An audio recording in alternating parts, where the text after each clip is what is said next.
Nos últimos anos, o mercado cervejeiro se tornou um dos segmentos que mais tiveram alta no Brasil. Neste cenário, e produzidas com diferentes rótulos e matérias-primas, as cervejas artesanais vêm conquistando os brasileiros através de seu sabor e a habilidade de contrapor tradição e modernidade em um único produto. E para falar sobre esse assunto, nós convidamos um mestre cervejeiro.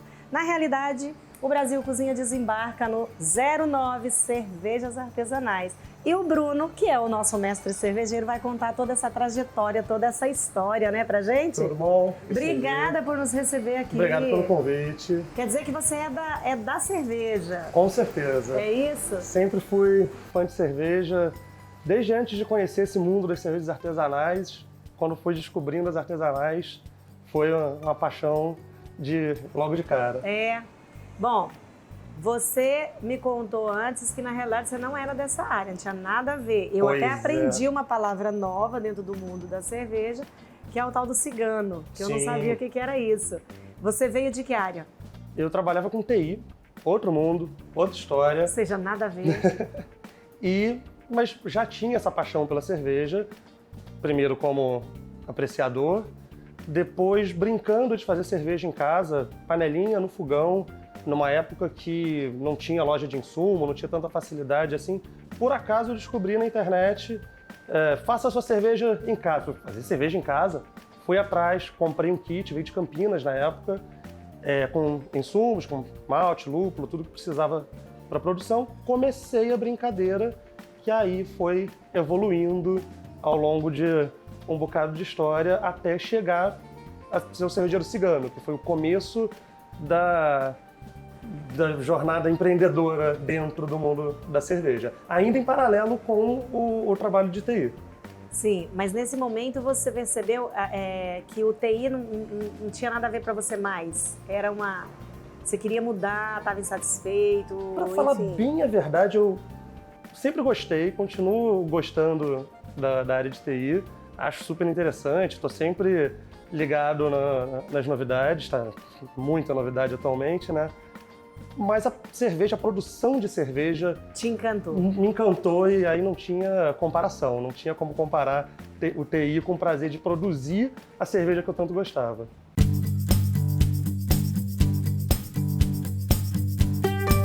E aí nesse início, quando você fala que produzia em casa, né? Com toda certeza você deve ter passado por um monte de erros e acertos. Com certeza. Eu queria entender como que você testava isso, tipo, você fazia, provava, dava para as pessoas provarem, como que era essa brincadeira? No começo, eu brinco muito, de vez em quando me perguntam, como é que você aprendeu a fazer cerveja? Fazendo cerveja ruim. Fiz muita cerveja ruim até começar a acertar a mão. E era exatamente isso, né? Só como brincadeira, testando receita, tentando fazer cervejas parecidas com as cervejas que eu gostava, aprimorando a cada lote e dando para os amigos experimentarem. Ainda existem, né? Mas quando eu comecei, estava justamente começando o movimento das confrarias de cervejeiros caseiros. Então era uma troca de experiência muito legal, porque eram cervejeiros caseiros, todo mundo começando, todo mundo descobrindo esse Ou seja, era esse tudo universo. ruim. Mas todo mundo dava sempre um feedback honesto. Era essa a parte mais importante. E continua sendo. Até hoje, muita gente está começando agora a fazer cerveja em casa, como hobby. E o principal tem que dar o feedback honesto. Que assim todo mundo vai crescendo e vai aprendendo a fazer cervejas melhores. Que momento que você chegou e falou assim, bom, eu já tenho uma receita legal aqui. E pra gente entender também, você testava um tipo ou você testava vários tipos? O processo de fabricação, ele é demorado, né? No primeiro dia já tem bastante trabalho, depois demora praticamente um mês para você provar. Eu comecei totalmente de brincadeira, cada hora fazendo um estilo diferente. Conforme alguns amigos foram gostando mais de uma determinada receita que eu faço até hoje, você repetia? Eu comecei a repetir para tentar acertar aquela receita. Eu acho que essa receita, da primeira vez que eu fiz até eu fazer ela comercialmente, foram 11 tentativas. até ela ficar do jeito que eu queria e o feedback dos amigos e todo mundo ser legal. Falei, não, agora eu acho que foi. De pouquinho em pouquinho a gente foi conseguindo acertar com uma quantidade menor de tentativas, né? Mas no começo foi bem assim. Aí nesse momento que você acerta essa receita, é esse o momento que você fala, cara, eu quero comercializar isso, eu quero mexer com isso? Foi mais ou menos isso. Aquela pilha, né? Aquela brincadeira dos amigos de, pô, eu quero comprar sua cerveja, me vende a sua cerveja, você tem que fazer mais. Aí começa a plantar aquela sementinha de, pô, isso podia virar negócio, eu podia começar a fazer isso a sério, né? Como fazer uma empresa, fazer uma cervejaria. E cervejeiro caseiro sempre quer brincar no equipamento de verdade, maior, fazer um volume maior. Foi juntando uma coisa com a outra, aí eu comecei. Eu comecei numa cervejaria em Petrópolis, chama Brew Point. Fiz cerveja lá durante bastante tempo, nesse modelo de cervejeiro cigano. Eu tinha as minhas receitas, mas não tinha a fábrica. Na verdade, eu não tinha infra nenhuma, eu tinha só as minhas receitas. A gente começou uma empresa, abriu uma empresa, tudo certinho. Começou a procurar uma cervejaria que tivesse espaço para acolher a gente. E foi bem no comecinho, quando o Brew Point estava abrindo. Fomos os primeiros, acho que eu fui o primeiro cigano lá. E comecei a produzir para trazer para os bares aqui no Rio, para distribuir. Aí começou a 09.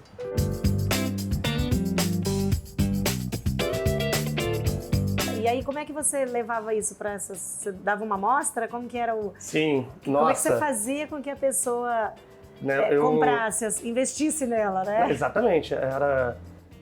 Eu entrei no mercado numa época que eu diria que foi uma segunda leva dos cervejeiros no Rio. Né? A grande maioria das marcas que estão aí até hoje, muitas cresceram bastante, começaram como cervejaria cigana. Por N fatores que acontecem aqui no Rio. Isso foi uma coisa bem do Rio de Janeiro mesmo. E então os donos de bar não aguentavam mais receber a amostra, era uma luta para chegar, apresentar a cerveja, conseguir um tempinho com o dono do bar para ele experimentar junto com você, para você poder explicar. Porque senão ele ia largar lá ou dar para alguém e você não atingiu o seu objetivo, pois que era dele provar. E era isso, de bar em bar, todo dia, fazendo um circuito ali, apresentando a cerveja, tentando cavar a vendinha de umas caixas Na época eu fazia garrafa também, não era só chopp. Então, uma caixinha, um barril e assim ir espalhando, né, a marca. E você lembra da primeira venda sua, assim, tipo, ai, que legal, hoje eu consegui vender? Então, na época, tinha uma cultura de fazer, parecia turnê de banda. A gente chamava de invasões. Era invasão 09 no bar tal, invasão 09 no outro bar. Todas as cervejarias nessa época faziam isso toda vez que lançavam um rótulo. E quando era uma cervejaria começando, então, era um evento, a gente levava bandeira enorme da cervejaria, botava no bar, era uma bagunça boa. E o primeiro lugar que a gente fez foi no Boto Bar, um bar na Praça da Bandeira, um bar muito legal. Bom, hoje em dia ele não está mais lá, mas foi um evento muito legal. E dali a gente começou a fazer a turnê, né? E a gente começou com 2 rótulos, na verdade. E esses 2 são rótulos que eu faço até hoje. E, enfim, daí que começou a história. A deslanchar. Tá. Quando beleza, você começou a infiltrar isso dentro das cervejarias em geral e tal, não sei o quê. Qual foi o momento dessa operação aqui, do 09, já um ponto seu? Então... Você já tinha largado o TI? Ainda não. Ainda não. Eu continuei fazendo essa operação como cigano por mais ou menos uns 2 anos. E nesse tempo, o que acontece? Um grande gargalo de você fazer como cigano, né, uma das questões, é que você precisa ter um lugar para armazenar. E um lugar grande, porque a cervejaria, você aluga o espaço da cervejaria para produzir. No que ficou pronto, você fez 1.000 litros. Você tem 30, 40, 50 barris cheios, você precisa tirar isso da cervejaria e guardar em algum lugar. Refrigerado, porque o chopp precisa ficar refrigerado. Eita! Então tem o custo De câmera fria. De câmera fria, entre N outros custos associados a essa operação de cigano, né? O modelo de cigano ele é muito bom para você começar, mas ele não dá para sustentar ele durante muito tempo. Por isso, eu comecei a rodar por aqui, né? Principalmente com foco em Ipanema, por conta da história, né? do nome e tudo mais. Que inclusive eu não comentei, né? Chama 09. Eu ia te perguntar. Mas pode parar e falar como que foi a escolha do nome. É porque, na realidade, a gente tenta imaginar o quê? Mas no seu caso foi antes. Foi. Né? Você criou o nome. Por que do nome 09? Falando nisso. O nome 09 é porque quando eu comecei a fazer brincadeirinha, só fazendo meus experimentos em casa, eu morava na rua do Posto 9, aqui em Ipanema. E todas as ideias, tudo da cervejaria nasceu ali aos arredores do Posto 9, por isso 09. Pronto, legal, tá vendo? Aí você começou a procurar esse ponto. Isso, focando em Ipanema justamente por conta de ter a ver. História. E a ideia era ter um espacinho com uma câmara fria e já que a gente vai ter uma câmara fria, tentar achar um lugar que a gente conseguisse botar uma torneirinha ou outra de chopp para receber os amigos, no fim de semana, alguma coisa assim. Procurei. Ele falou uma torneirinha, Deus. Aqui eu consegui contar, ali deve ter umas 20 ali, entendeu? Quando eu finalmente achei, foi uma galeria que existe ainda, né? Um espaço de container. Lá é uma galeria de container, cada container é um negócio diferente. E no que eu achei, eu gostei muito do ambiente, né? A vibe do lugar tinha tudo a ver com a gente. E era exatamente a proposta de não vai ser só um lugar para armazenar o chopp. Eu vou conseguir receber os amigos, tem um clima no lugar. Exatamente. Tal. Que é esse aqui. Ainda não. Isso era lá no container, pois é. É verdade. Ainda demorou. Aí eu saí do meu trabalho com TI. E foi quando a Sol, que é minha esposa e sócia, se juntou na sociedade. Eu lembro direitinho do dia que eu tava nessa busca, né? No que eu achei, eu liguei pra ela e falei, achei o lugar perfeito pra gente fazer aquela ideia, uma câmara fria, vai ter um shopping. Ainda não. Não? Ainda é aquele. Tá lá no container ainda? Lá no container. Nisso ela falou, se você pegar esse lugar, eu entro de sócia com vocês e vambora.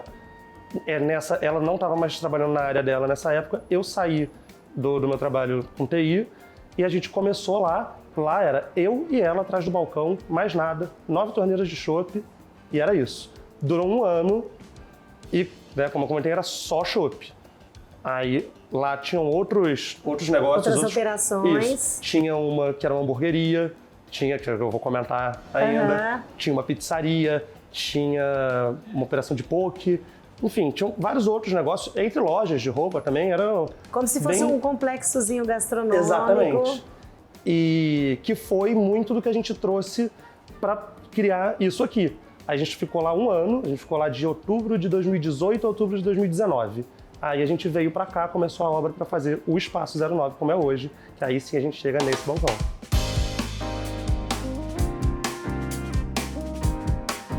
Você tinha comentado comigo, e essa história dos containers também, que vocês buscavam uma espécie de um formato de um negócio que fosse meio que colaborativo, você usou outro termo. Sim, coletivo. Coletivo, que você ia juntar marcas, isso.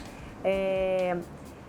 Aí a pergunta é, por que dessa ideia do colaborativo? Por que não você ter feito isso sozinho? Vamos dizer assim, você ter trazido para a operação, você já tem a bebida e você trazer isso. Eu sei que tudo, eu sou consultora na área e sei que tudo é muito difícil. As coisas, né, precisam ser que você pode adotar um modelo por facilidade ou porque você, né, a mão de obra, não sei o quê, tarará. Então eu queria estudar de você onde que você chegou, que você viu que não fazia sentido para vocês montarem uma cozinha, montar uma operação com outro produto que não era o teu forte. Então, na verdade, são dois motivos principais aí. Nós éramos uma cervejaria pequena, a gente nunca teve histórico de ter negócio, de ter restaurante, nada disso. O que eu tinha de experiência, o que a 09 tinha de know-how era fazer cerveja. Sempre foi isso. Por conta disso, a gente começou a participar de muitos eventos, de feiras e tal. Eu comecei a pegar um know-how de atendimento, do outro lado, além da fabricação. Mas o meu negócio sempre foi o chopp. Eu nunca tive know-how nenhum, experiência nenhuma de cozinha. E a gente já veio desse background que a gente tinha colaborações, né? A gente trabalhava num lugar que a gente tinha uma parceria muito forte com a hamburgueria, principalmente. Tinha também a pizzaria, que a gente interagia super bem. A gente levava o nosso chopp até o container da hamburgueria, da pizzaria.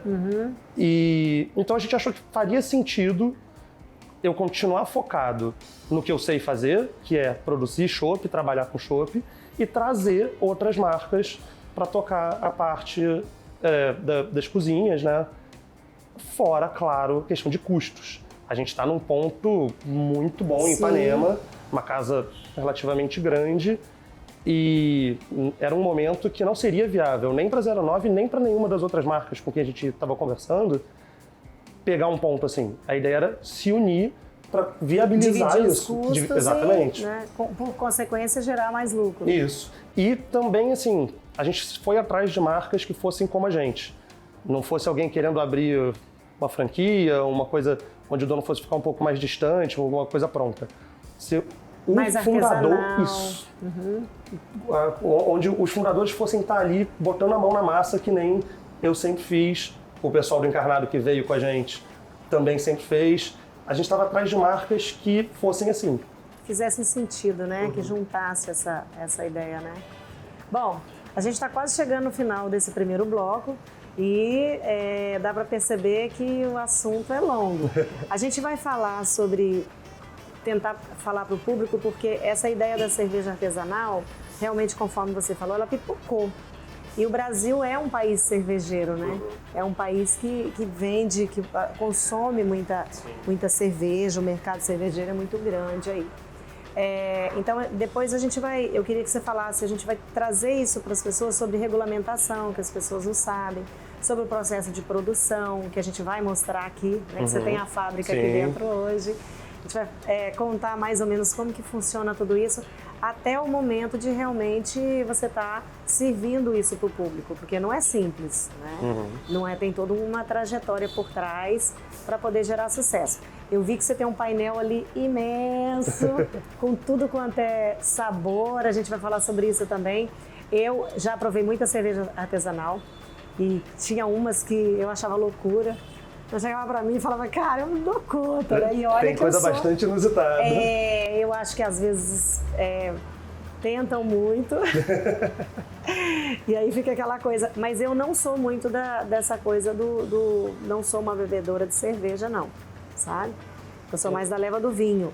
Então, talvez o meu paladar não seja o mais adequado para poder dizer se a cerveja é boa ou não. Né? Eu recebo público aqui, desde os grandes apreciadores de cerveja até pessoas que não gostam, chegam dizendo não gosto de cerveja, que aí já me dá mais trabalho.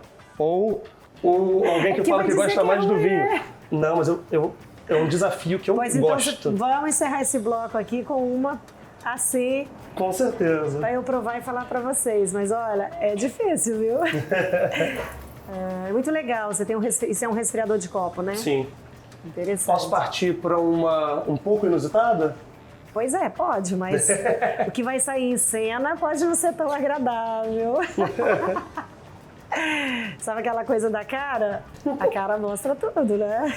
Essa aqui, ela eu sei que ela é meio ame ou odeie, mas eu sempre ofereço para quem é mais do vinho. Qual que é ela? Ali ela em é uma cima? sour. Cadê ela lá em cima? Ela tá na torneira número 18. Ela é uma sour com amora... Spring sour. Amora e tangerina. Botou um love ali ainda. Eita, vamos lá, vamos ver como é que é isso aqui. Vou servir uma para poder brindar com você. Pronto, para poder brindar. E ele deixa o copo, ó. Com certeza. A coloração é por causa da tangerina? Por conta da amora. Ah, amora, é amora e tangerina. É amora e tangerina. Ah, legal. Spring Love. Eita, vamos lá, né? Essa aí já é de uma cervejaria parceira nossa, cervejaria convidada, que se chama Farra Beer, aqui do Rio também. Ah, legal. A sua é mais Salud. clarinha do que a minha. Vamos lá. É interessante. Né?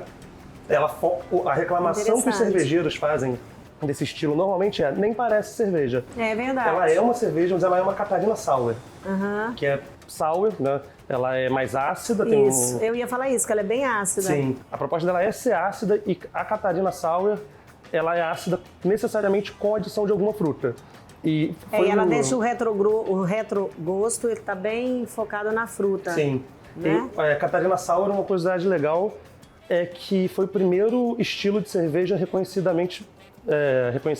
mundialmente como um estilo de cerveja brasileiro. Eita, sério? Então nós vamos falar sobre isso, continuar com essa fala no próximo bloco. Fica com a gente que tem muita coisa por vir aí.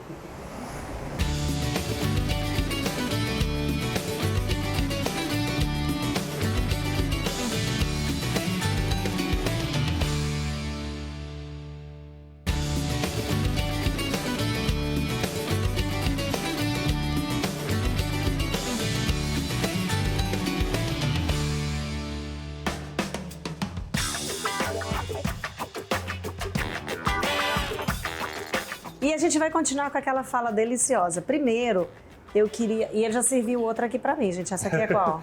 Essa é a SUP, é a nossa Pilsen. Uma das mais que é mais tradicionais. leve, mais, né? Que é mais da minha leva, é isso? Então, existem várias dúvidas com relação à produção de tudo que é artesanal, não só da cerveja artesanal, mas de tudo. Eu queria saber de você se existe regulamentação. Sim. Tipo, a partir do momento que você falar, eu quero ser um operador, sei lá qual o nome, né, que vai produzir essa cerveja, se existe uma regulamentação para isso, a pessoa tem que seguir um passo a passo, desde a produção até a comercialização. Como que é? Bom, a gente falou bastante de cerveja caseira, né? Cerveja caseira é hobby. Você não pode vender cerveja caseira. Que é a cigana que você falou, a fase cigana? Antes dessa fase. A brincadeira mesmo, que você faz no fogão de casa, o caseiro que você faz em casa, você não pode vender, até porque é praticamente impossível de ter algum tipo de fiscalização, de ter algum controle, né? É muito difícil você produzir uma cerveja que vá ter algum problema e que vá dar alguma complicação, mas ainda assim, o caseiro não é impossível. É até questão de segurança alimentar mesmo, Exato. de higiene, Isso. dos procedimentos. Então, assim, para você produzir, você tem que necessariamente produzir em alguma fábrica com registro no MAPA. O MAPA é o Ministério da Agricultura e Pecuária. Cada estado tem o seu MAPA. As regras são muito parecidas de um estado para o outro. E então você tem o registro da fábrica, aí a fábrica precisa atender N normas e regras, né? Ó, tá chegando uma pizza aí. Obrigado. Temos uma Eita, pizza do mal. mas isso não é uma pizza. É quase o tamanho da mesa aqui. Vamos falar dela também. Meu Deus. Já tinha deixado separado que um linda. talherzinho pra gente. Que linda, é bem fininha. Super. Olha, super fina a massa. O MAPA é quem regulamenta e você precisa ter a fábrica registrada no MAPA, atendendo a todos os requisitos, e cada receita que você produzir, você tem que registrar ela no MAPA. Então, o cervejeiro cigano, né, ele chama cervejeiro cigano porque, como eu tenho só a receita, mas eu uso uma outra fábrica, eu hoje posso estar fazendo uma receita minha em Petrópolis, daqui a pouco eu posso fazer essa receita em Juiz de Fora, daqui a pouco eu posso fazer ela em São Paulo, posso fazer ela absolutamente onde eu quiser e vai ser aquela a minha receita. Eu não estou preso a um lugar, por isso que chama cervejeiro cigano.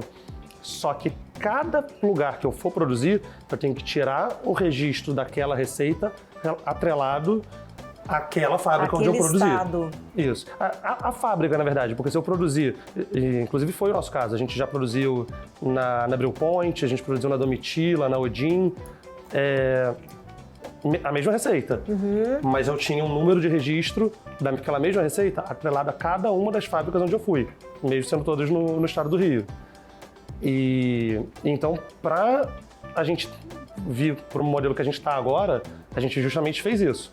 O que a gente tem de equipamento... Na realidade, deve ser primeiro, por causa do endereço, né? Porque você vai transportar isso. Então, tem essa história do responsável, entre aspas, deve ter um responsável técnico. Tem um responsável técnico pela fábrica, exatamente. Isso, onde você produz, ele deve se tornar o responsável por aquela produção. Cerveja. É isso. Você atrela o nome da cervejaria ao nome da sua receita e aí você faz. A gente aqui fez o registro no mapa da parte de produção toda e aí a gente registra cada receita e quando você faz o registro da receita, você coloca todos os ingredientes, os percentuais, todas as informações de cada receita, porque as receitas elas são muito diferentes uma da outra. E aí sim você pode começar a comercializar.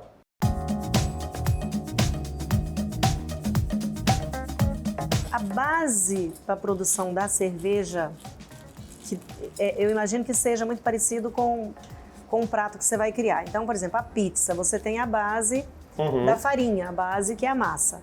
E aqui em cima é que vai o sabor dessa pizza, o recheio. A pizza, a cerveja, toda cerveja tem uma base? Toda cerveja tem uma base. Qual é a base da cerveja? Água, malte, lúpulo e levedura. Isso é para todas. 4 ingredientes. Que tudo tem que ter. Para não dizer que é para todas, existe um estilo chamado Gruit Bier, que é cerveja sem lúpulo. Aí usa-se outras ervas usa muito mate aqui quando fazem Gruit Bier aqui. É a única que eu imagino seja a que foge a essa regra. Mas praticamente todas, e são muitos estilos. Lúpulo, malte e levedura, o fermento. E o fermento. Aí, a partir dali, você tem essa base. Isso. E dali você vai saborizar ela. É isso? Seria isso? É mais ou menos isso. Na verdade, antes de você chegar na parte onde você pode pensar em saborizar, em adicionar frutas, adicionar... acondicionar ela em barril de madeira, ou adicionar café, enfim. Você pode adicionar praticamente o que você puder imaginar. Mas antes disso, você consegue fazer uma variedade enorme só usando esses 4 ingredientes. Só com essa base? Pelo seguinte... Pela fermentação, pelo barril, pelo... Esses 4 ingredientes, eles têm uma variedade muito grande dentro deles. Então, falando de malte, a gente tem muitos tipos diferentes de malte. Então, você pode pensar aí, assim, tem os maltes mais básicos, mais base, que a gente justamente chama de malte base, e os maltes especiais, né? Então você pode pensar, já que você criou aquela cerveja, mas eu quero um malte tal, que é mais forte, que vai dar um pouco mais de cor, vai dar um pouco mais de corpo. Então você tem a brincadeira ali. Pode imaginar para mais de 100 tipos diferentes de malte. Então, dentre esses 100 tipos, eu vou montar minha receita com uma quantidade de cada um. Fazer um blend, por exemplo. Fazer um blend, com certeza.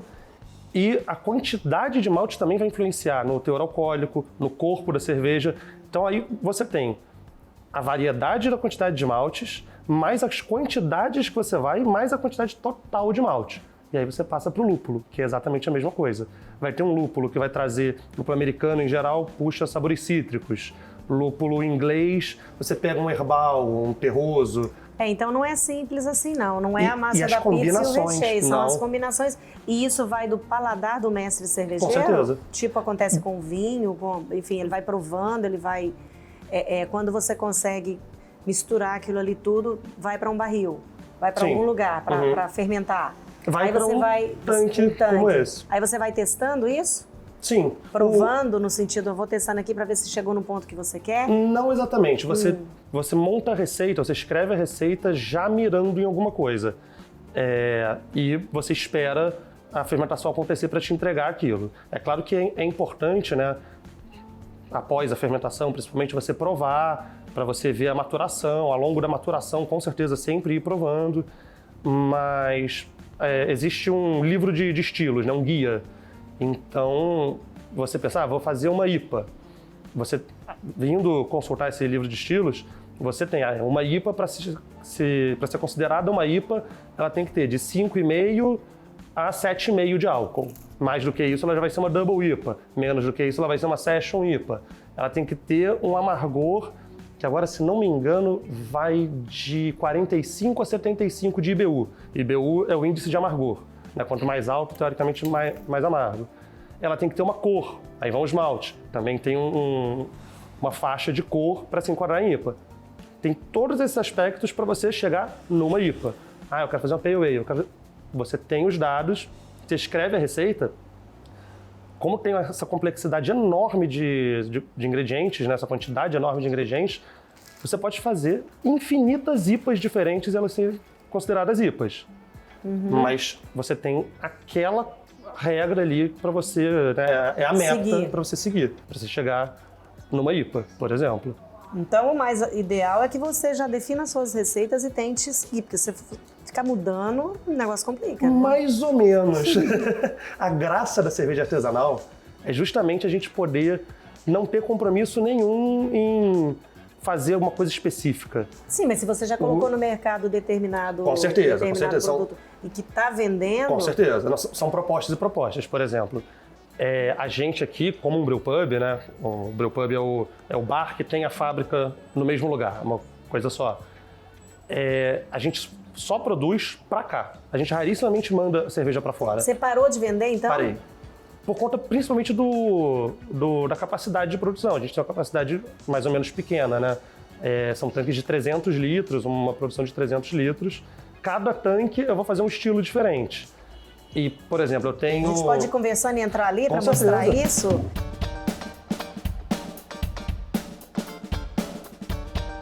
Onde é o primeiro passo de tudo? É justamente aqui. Na verdade, a gente tem aqui atrás da gente a sala de moagem, onde eu vou moer o malte. Eu moí o malte já, né, os maltes que eu selecionei, que eu escrevi na receita, as quantidades exatas. Você tem o malte pra gente mostrar assim? Tem. Tem o malte, o lúpulo, enfim. Inclusive... Só pra gente mostrar para as pessoas. Isso aqui tem uma serpentina ali, é um panelão, né? Onde ali é o aquecimento. Então aqui, ó. Isso é o quê? Isso é o malte. Esse é o malte. Você pode provar, inclusive, se quiser. Bem saboroso. E aí, isso aqui você faz uma moagem. Isso. Desse jeito ele já está moído. Uai, não é ruim não, é bom. Pois é. É bem gostoso. Dá pra... Você consegue assar ele com um pouquinho de sal, um azeite, fica um petisquinho ele inteiro, fica super gostoso. Interessante. E tá reparando que tem umas partezinhas brancas? Que já moeu. A gente moe ele para expor essa parte branca. Essa parte branca é o amido. Seria o glúten, É onde está o amido. E o processo todo da parte quente, né, que é nessa panelona. Eu chamo de panela, né? Uma a gente chama de tina, né? Agora a gente está com ela com um pouquinho de água só, que a gente rodou um teste mais cedo, mas... Então, você tem as rampas de temperatura. Eu vou tentar dar uma explicação resumida, porque o processo é enorme. Claro. Mas a gente vai trabalhar algumas temperaturas. Essas temperaturas, elas fazem as enzimas que estão no malte converterem aquele amido que está ali em açúcar. Então, a gente colocou o malte, trabalhou aí rampa de temperatura, 65 graus durante 60 minutos, depois 15 minutos a 72 graus, e assim vai. Vai seguindo o processo. Cada enzima trabalha numa temperatura. E o malte terminou de passar tudo que ele tem para passar para a cerveja, que vai ser o sabor, vai ser a cor e o amido convertido em açúcar. A gente tira o malte. Nesse momento aqui que você já sabe o resultado daquela cerveja. Quase isso, porque eu vou medir a quantidade de açúcar que veio do amido. E aí eu vou fermentar, eu vou transferir para o fermentador, resfriar, e aí eu vou ver a quantidade. E ele é automático, essa transferência, não? É semi-automático. A gente tem um jogo de mãe. Negócio aqui. Esse é onde entra o malte. Ele fica aqui dentro desse. Quando termina o processo, eu tiro ele e descanso ele aqui. Tá. Então eu vou ver a quantidade de açúcar que eu tenho, que eu já tinha escrito na receita a quantidade de açúcar que eu queria atingir, por isso eu usei aquela determinada quantidade de malte. E a conta que você faz para saber o ABV, né, o teor alcoólico, é justamente a quantidade de açúcar que você tinha antes de fermentar. A fermentação, o fermento, ele come esse açúcar, transforma em álcool e gás. Daí vem o álcool e o gás da cerveja. Legal, o álcool e o gás tem uma densidade, o álcool tem uma densidade menor, essa conta. Densidade densidade do líquido com açúcar, densidade do líquido com álcool tem o percentual alcoólico. Gente, é muita alquimia, né? É alquimia pura. Enfim, esse equipamento todo aqui faz parte do processo inicial até chegar lá nesses... Aí já é a área de fermentação. Que aí já transfere para cá. Exatamente. Deixa eu entrar aqui, gente. Com certeza, vamos lá. Olha que legal.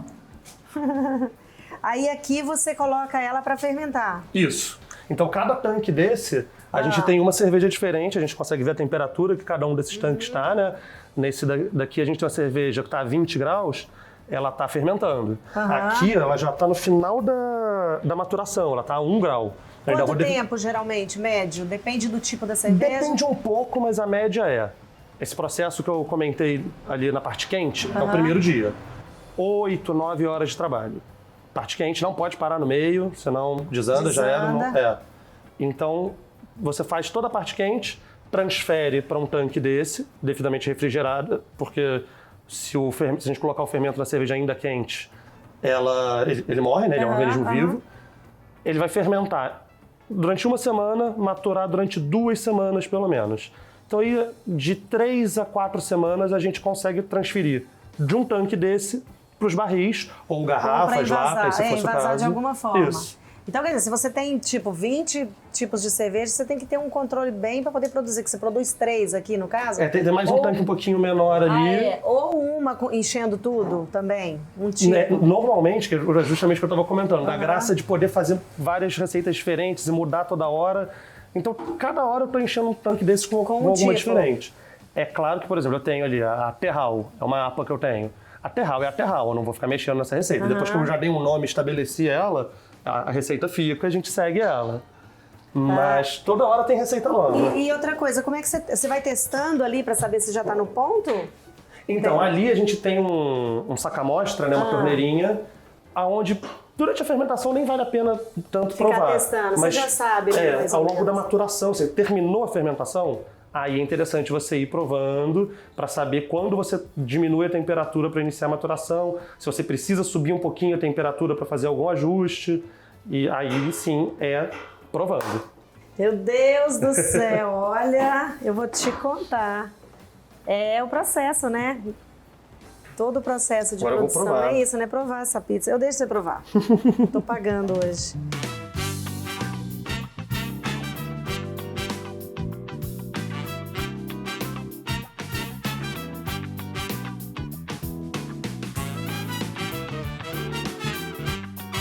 Agora, vamos falar um pouquinho, depois a gente vai voltar com a cerveja, mas até para a pizza não esfriar tanto aqui. Essa, então, é uma das parcerias que tem aqui, das pessoas que fazem parte do coletivo. Né? Ela é a pizza do malte.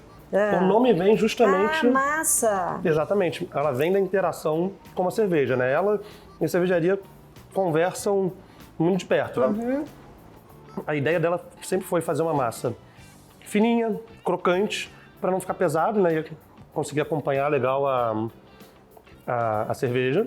Acho que dá para sentir o som, né? A crocância, ó. É crocante. Saiu aí, povo.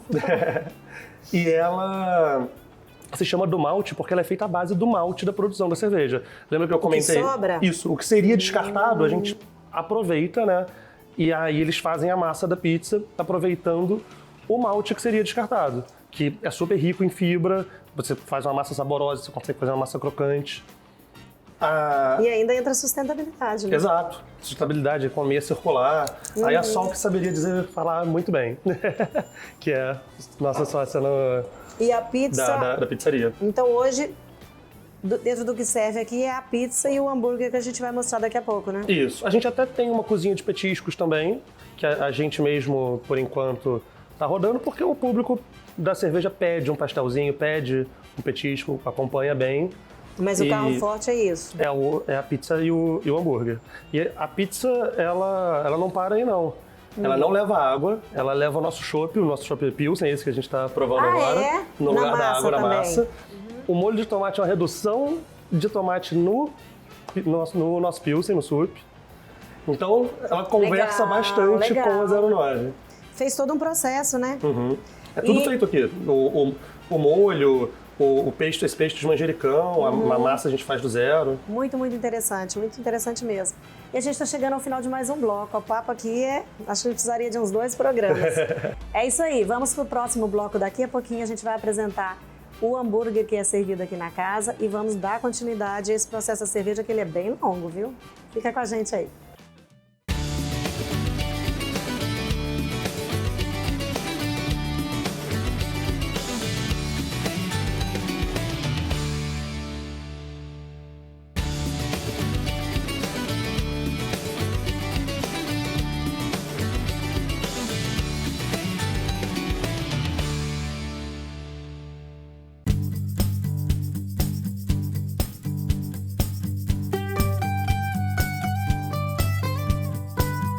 E nós voltamos para cá. Eu quero entender um pouquinho sobre uma polêmica que existe, que tem muita gente que gosta, tem muita gente que não gosta, que é a tal da espuma. Eu quero entender se existe parâmetro para esse volume de espuma, se existe a história da espuma mais densa, a espuma mais aerada, se isso influencia, enfim, porque eu pessoalmente não gosto de espuma. Eu geralmente chego e falo, me dá sem colarinho.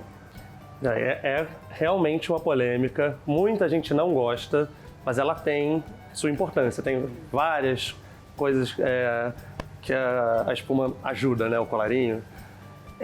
Você falou de espuma mais aerada, mais que às cremosa. Vezes você pega uma espuma, ela tá muito assim, muito aerada, Sim. Sei lá se o nome é esse.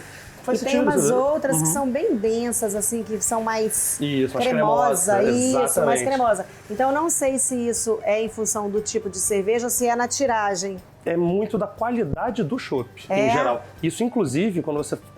os concursos cervejeiros que dão medalha e que você tem avaliação de cerveja. Leve em conta isso. Um dos parâmetros é formação de espuma, o quanto de espuma ela forma, e a qualidade da espuma. A espuma boa Quanto tempo ela dura. Uhum.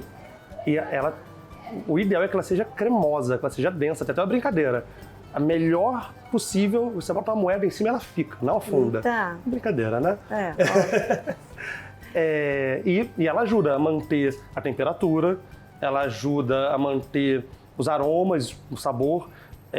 Em IPA, por exemplo, você tem os óleos essenciais do lúpulo, que trazem aqueles aromas da IPA.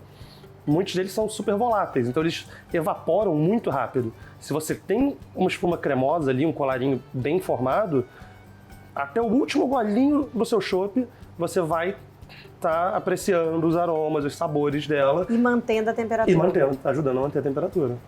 Interessante. Agora, você tem muito...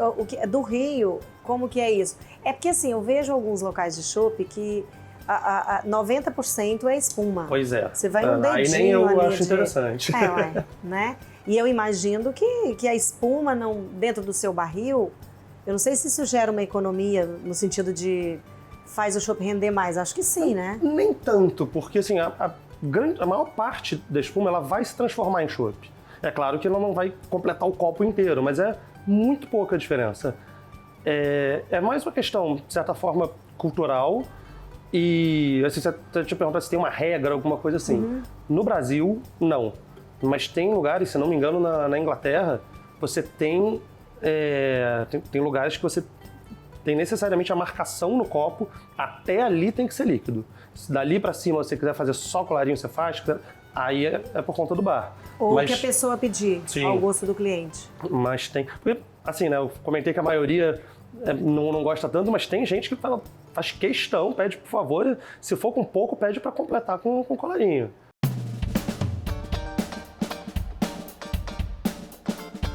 E nós vamos chamar uma convidada, que é a Letícia, né, Letícia? Chega pra cá. E ela já chega com comida, gente. Já chega com comida na mão. Olá. Seja bem-vinda. Obrigada. Prazer te Tudo bom? conhecer. Eu já chego ganhando chopp. Eu vou completar o seu chopinho, por favor. Não, ele vai botar a espuma. Você está me comentando. verdade, Eu gosto né? de espuma. Eu amo. Aham. Eu não sou muito da espuma, não. Eu vi você falando. E ele fez Mas uma tem um surpresa. montão de gente que não gosta. Porque eu gosto de chopp mais normal, básico, sabe? digamos Mais básico. assim. Mais suave. Saúde. E Mas aí eu eu gosto tirei esse, menina. Esse é forte. Esse é forte. Aí, ó, tá com 2 dedos, né? Eba. 2 dedos Esse meus, tá porque perfeito. dele não. Não, tá? o Bruno tira perfeito. Ó, Ó, cremoso, tintim. Seja bem-vinda. Saúde. a esse bate-papo Já aqui. tomo esse chopp há 5 anos, com muito amor. Uhum. E aí, me conta, você é da família do hambúrguer? Eu sou da família do hambúrguer, exatamente. É. E como é que foi que começou esse hambúrguer na sua vida? É o seguinte, o meu irmão sempre teve um sonho de empreender, de abrir um bar. Ele pesquisou muito sobre hamburgueria, a gente é gerente de projeto. Ele era da Petrobras, desculpa, e eu do Instituto de Medicina Social da UERJ. E em 2018 eu tinha acabado de me separar há alguns meses, estava querendo trocar totalmente, mudar de vida, assim, sabe, dar uma arejada. Aí ele falou, achei um ponto em Ipanema, que era um local de container pequenininho e tal, você tá afim de entrar comigo nessa? Eu falei, vamos. A gente já tinha tido uma hamburgueria em 2014, pop-up, durante a Copa do Mundo, e tinha sido um super sucesso e tal. Então, a gente já tinha tido um contato com esse setor, né? E ele continuou fazendo evento, então a gente fazia na Void, que tinha aqui no Rio, muito. E aí a gente abriu o Encarnado, que foi no mesmo espaço onde o Bruno abriu. A gente entrou, acho que 2 meses, nem isso. O Bruno abriu a 09. Containers, né? Isso, lá eles na chegaram um pouquinho antes. Exatamente. Aí a gente tinha uma cozinha, a nossa loja era inteira uma cozinha lá atrás. Depois a gente passou para uma loja na frente e a gente sempre, como lá também tinha essa coisa de collab, a gente nunca vendeu cerveja, porque era a cerveja do Bruno. Então era sempre o hambúrguer do Encarnado e a cerveja da 09. Era essa nossa carro-chefe, assim. Parceria de longa parceria data. de longa data, exatamente. Aí, quando eles saíram de lá, acho que foi em 2019, né, Bruno? Isso. Aí eles vieram pra cá e a gente ficou namorando, tipo, vem, não sei o que, só que logo depois veio a pandemia. Aí isso ficou em suspenso, até que no ano passado, em julho de 2022, eu falei pros meus irmãos, não, agora eu vou, porque eu sempre quis vir, e aí eu ficava, mas como? Porque a gente tinha loja, eu falei, não. Aí a gente abriu a loja de Botafogo, quando abriu a loja de Botafogo, eu pensei, agora é a hora. Eu assumi totalmente Ipanema e a gente veio pra cá. Legal. E tá super legal. É isso, né? Sim. Me conta qual que é o diferencial do hambúrguer. O nosso carro-chefe são os clássicos, que é hambúrguer X, bacon e X salada. Desde o começo, agora a gente já tá há mais tempo, né? Já um pouco mais robusto, a criança já tem 5 anos, então dá pra gente brincar mais com receita, enfim, experimentar. Mas como a gente começou com os clássicos, o nosso diferencial é os insumos de excelente qualidade e tudo muito fresco. Então, eu recebo carne moída fresca todo dia. O meu pão é de uma das melhores padarias do Brasil, então foi um pão, é um brioche premium, é um pão mais caro, mas que faz muita diferença no final, no né? final, no sabor final, inclusive de leveza, né? Ele é selado, ele fica macio, é uma coisa, além da beleza que tem isso, a gente queria esse pão com esse brilho caramelo, então foi uma coisa assim, que ele caiu como uma luva. Quando a gente começou, ele não existia na padaria, e logo depois, assim, quase que ao mesmo tempo, eles lançaram, a gente até fez uns ajustes junto com eles, porque a gente queria mais amanteigado, mais macio e tal, e deu super certo, e é um dos carros-chefes dessa padaria, esse pão, que é realmente excelente. E o nosso molho, a gente faz uma maionese de ervas, que é o molho verde clássico. E eu acho que o diferencial é a leveza, e a gente traz isso porque a gente faz com alho confit, com erva fresca, enfim, tem umas técnicas, né, do óleo gelado e tal, faz todo dia também. Então, a gente mantém esse frescor e essa alta qualidade dos insumos, que é de um produto teoricamente muito simples.